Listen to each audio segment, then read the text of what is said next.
Trusted American salary-based mortgage company wants to help you get into a better interest rate and lower your monthly payments. Go to trustedamerican.com to see how much they can save you today. Hello and welcome in. Please do not leave your luggage unattended on the station.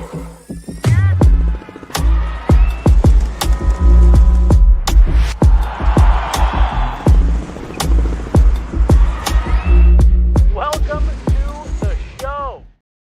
Good morning, everyone. Welcome to a Monday morning edition of Guerilla Sports Daily. I'm Nate Jackson, and we're going to start off right at the top with a huge Broncos victory yesterday, 31-13 over the Indianapolis Colts here in Denver at Empower Field. A beautiful day. Got a little chilly at night, but the Denver Broncos improved to 9-5 in front of over 76,000 fans at Empower Field, 76,000 raucous fans in a game that didn't start off great. It didn't. The Broncos looked a little weird coming out of the bye.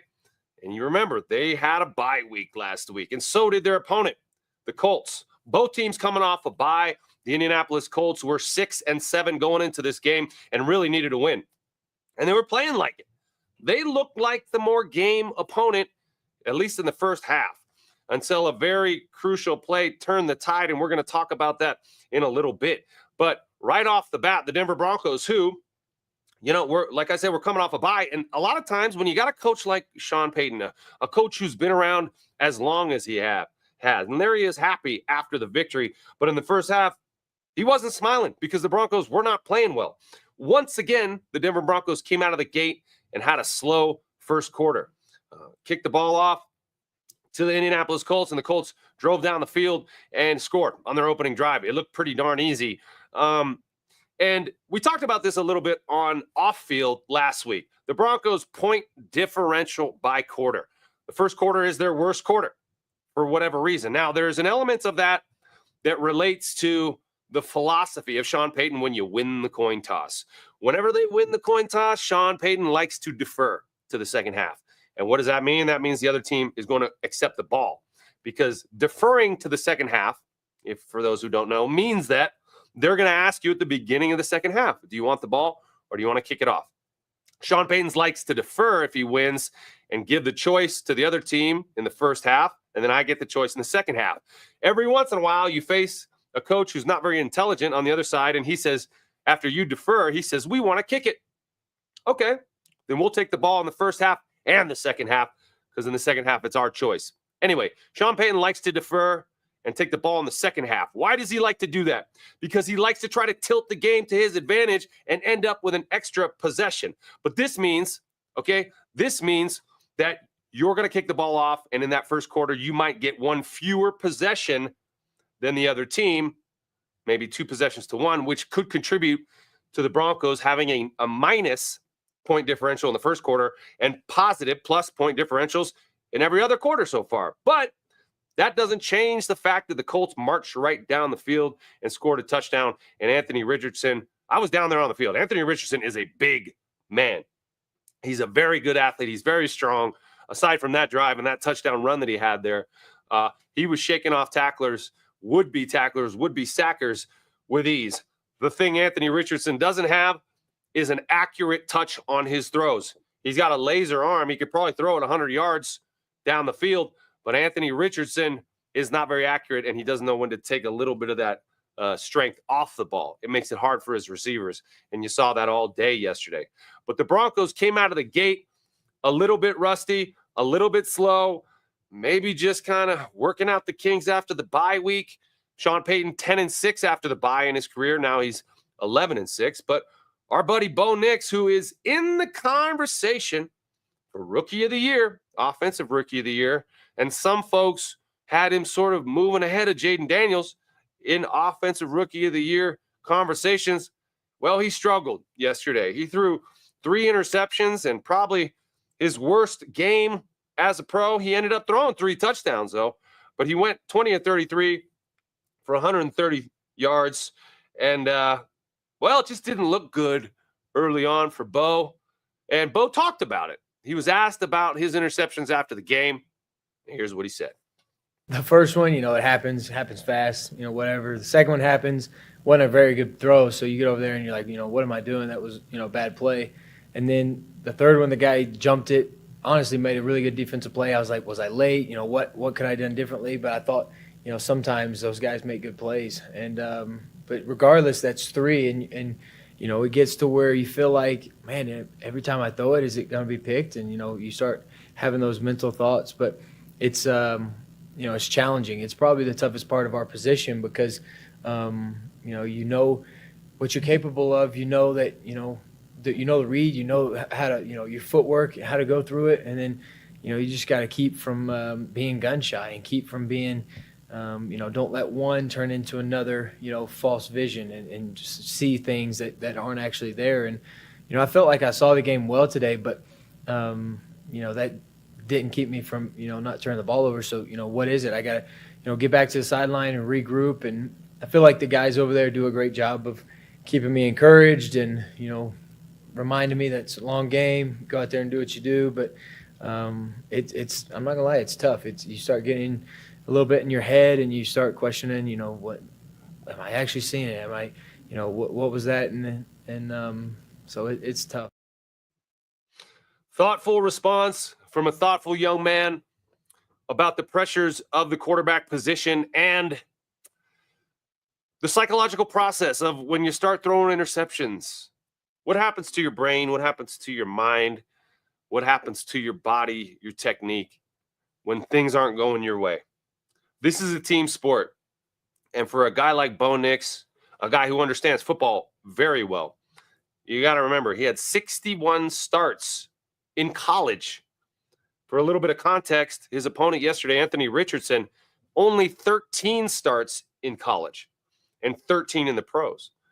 Anthony Richardson, incredibly inexperienced when it comes to the ebbs and flows of a game as a quarterback. Not this guy.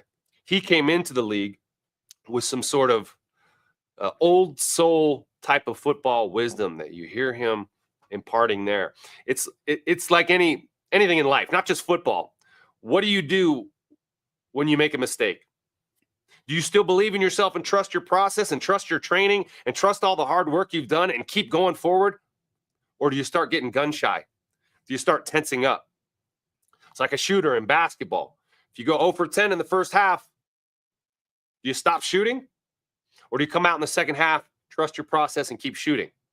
On the golf course, I'm not a golfer.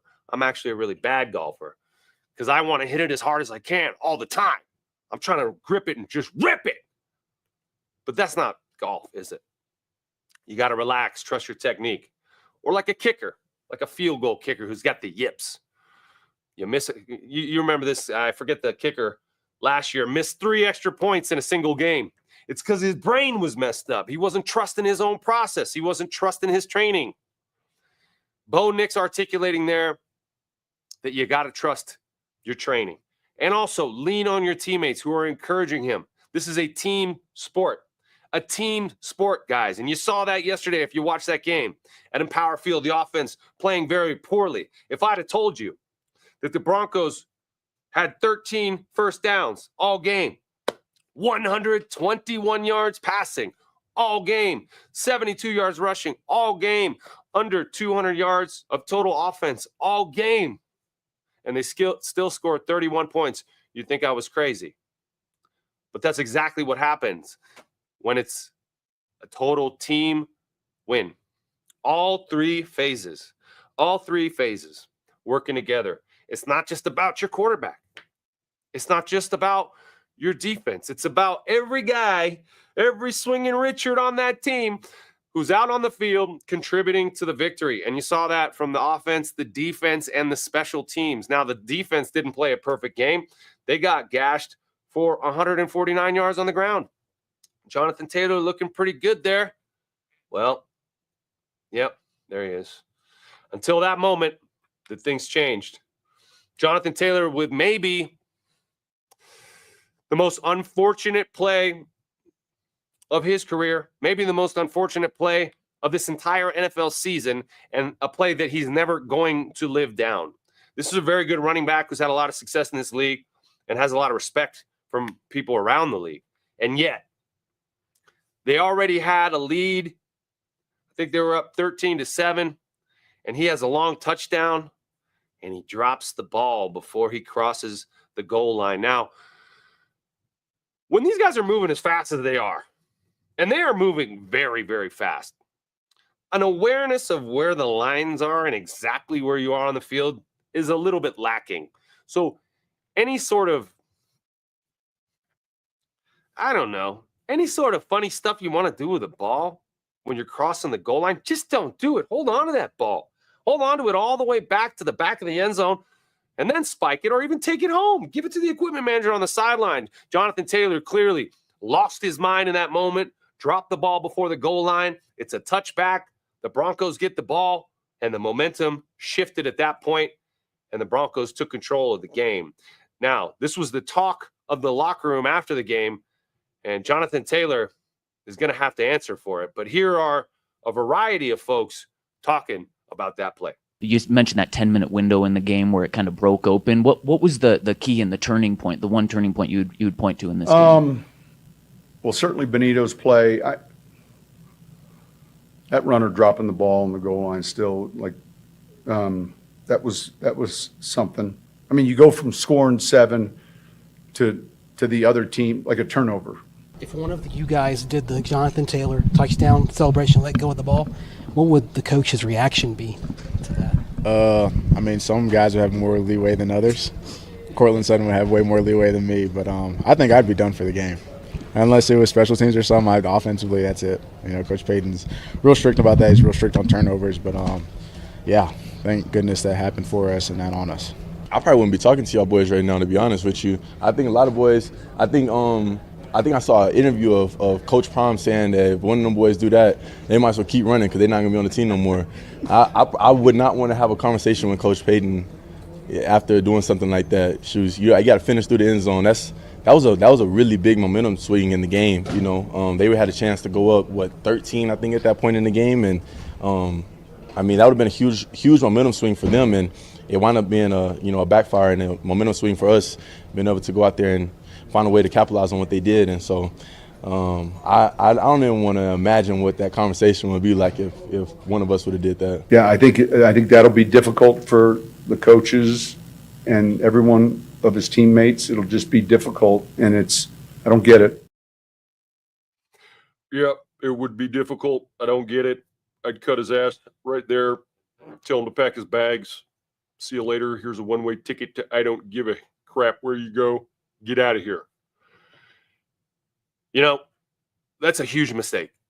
Players make mistakes. But I think those answers right there give you a window into the culture and the atmosphere of perfection, precision, and tension that has been created with the Denver Broncos. And it's not necessarily a bad thing. It leads to excellence. It leads to a high standard. It leads to guys minding their P's and Q's because they're afraid to make a mistake and piss that guy off.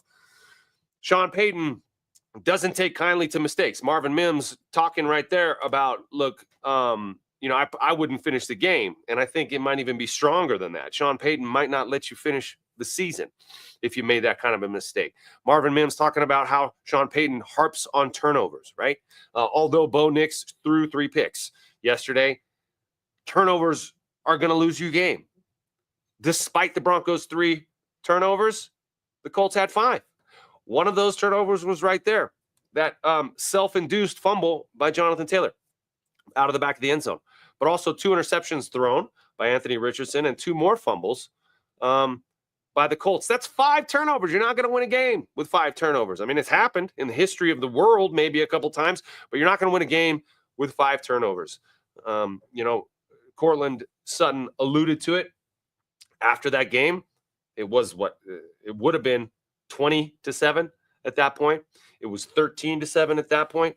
And at that point in the game, the momentum flipped. The Broncos had 24 unanswered points and ended up winning 31-13 in a rout. Didn't feel that way. And in fact, had the Colts scored that touchdown and gone up 20-7, what do you think would have happened? Do you think the Broncos would have found a way to win that game? A game they really needed, by the way.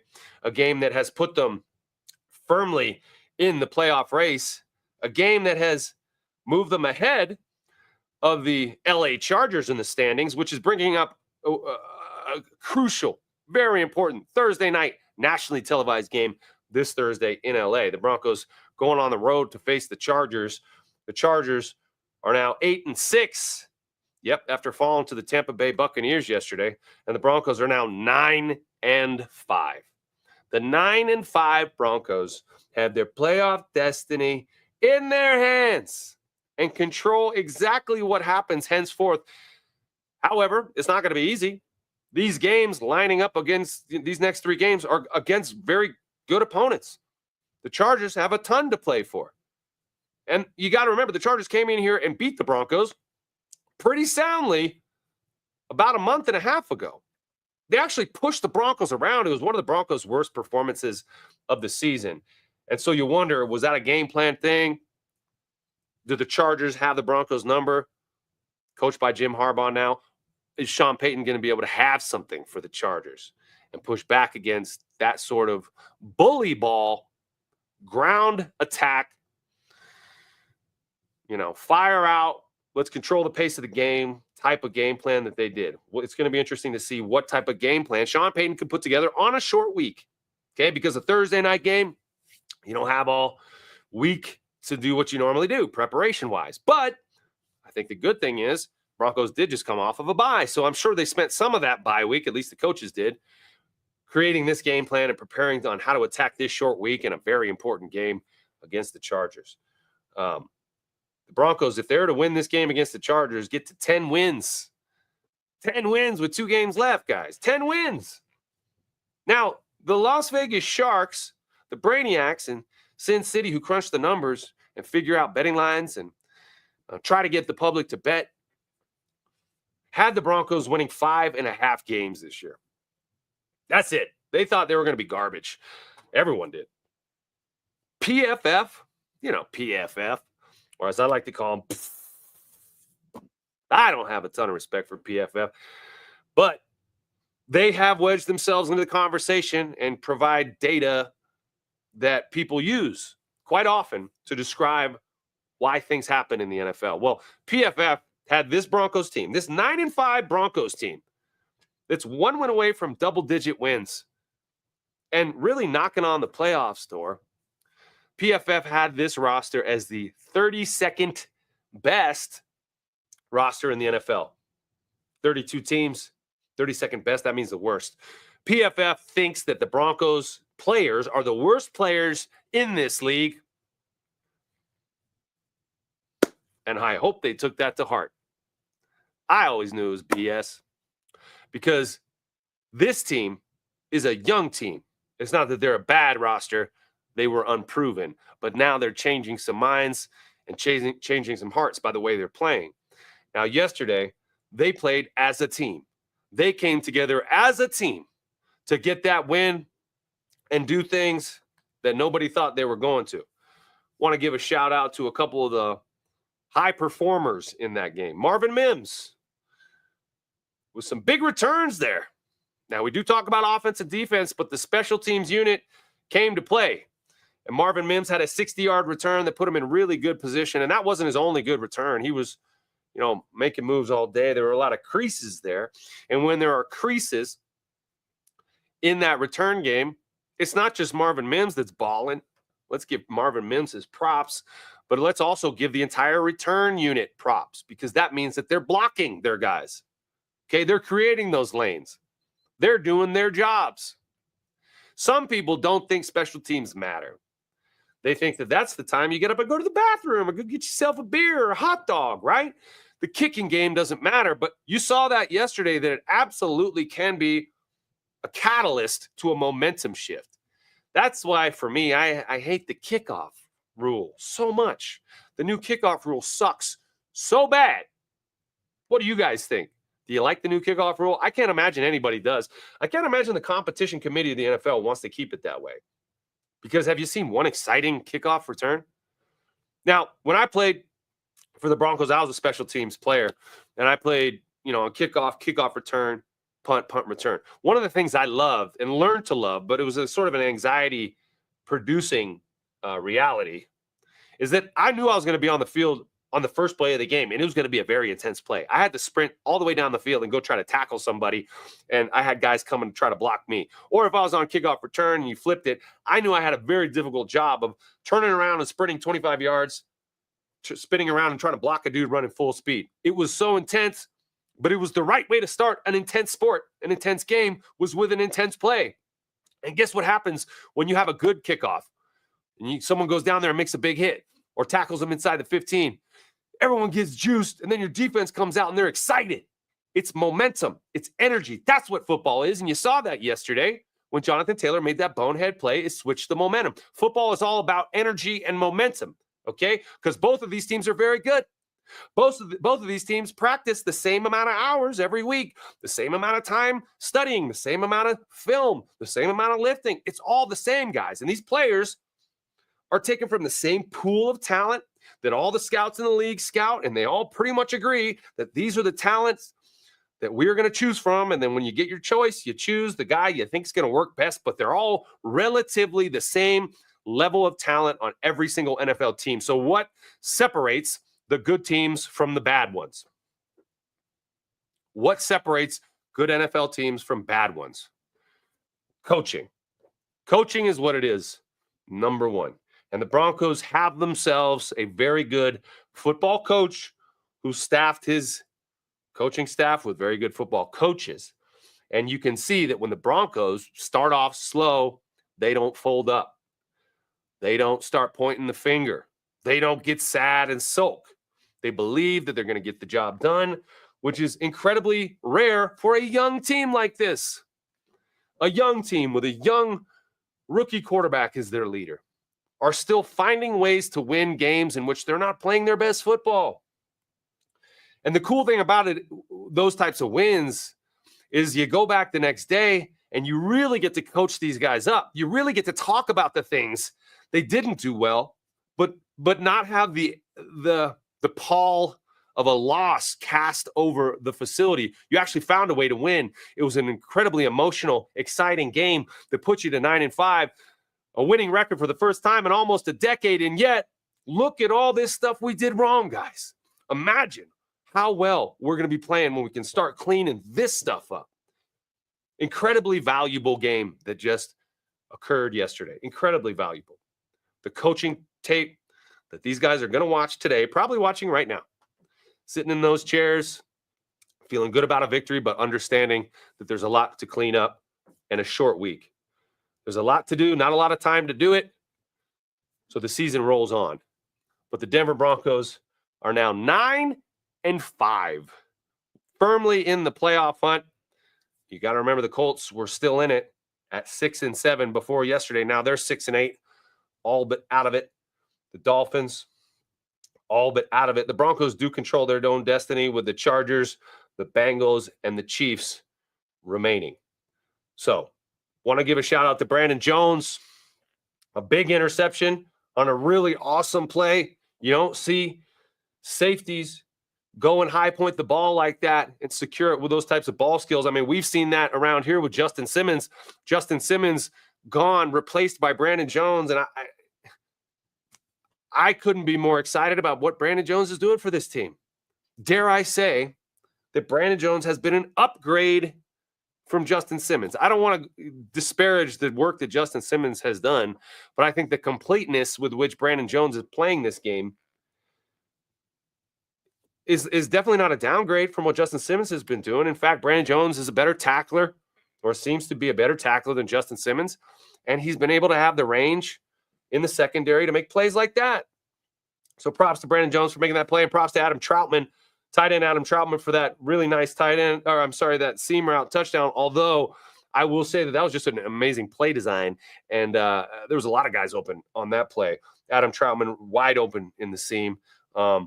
So there was some misdirection fakes, and the middle of the field just opened wide up, didn't it? And Nate Atkins with a beautiful spin move there. This Nate Atkins, I love the guy.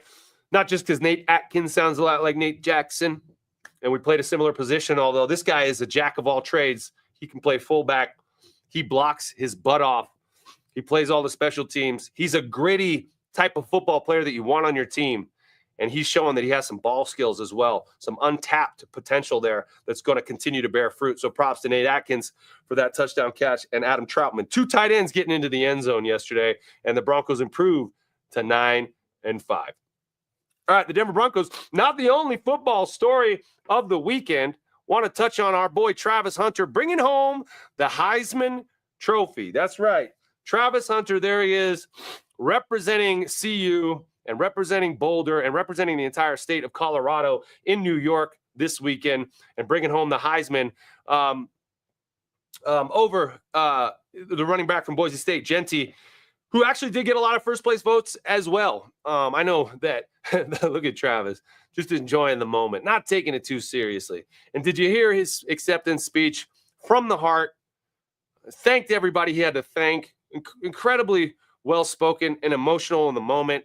And, despite a lot of the controversy and hate that happens online these days, especially over the CU program and Coach Prime, and you're a hater or you're a believer or you're with us or you're against us or this guy deserves it or he doesn't, let's just pause for a moment and just appreciate the excellence and the rare opportunity we've had to see a player as special as Travis Hunter come through our neck of the woods and grace us with something we'll probably not see again. However, I would say this, that if there's a two-way player out there, maybe he's a freshman in high school right now, maybe he's a sophomore, maybe he's in 7th grade, and he has that kind of skill, Coach Prime's going to find him.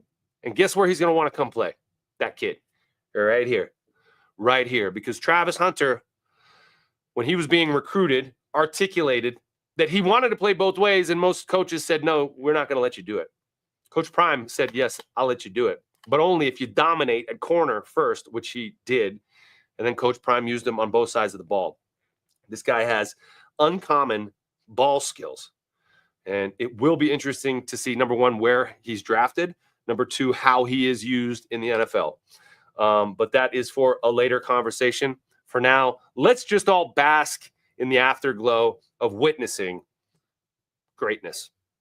Travis Hunter, by all accounts, a very good person, a good kid, cares about people, treats people the right way, stays out of trouble, works hard, loves football, is the Heisman Trophy winner, and it's much deserved. Great weekend of football stories. Denver Broncos victorious. Travis Hunter brings home the Heisman Trophy. And couldn't be feeling better about the week that's starting. It's the holiday season. Christmas is in the air. I'm a big Christmas music guy. You guys like Christmas music? What's your favorite Christmas song? Anyway, we'll talk about that later. I'm Nate Jackson. This has been Guerilla Sports Daily. See you guys next time. Bye now.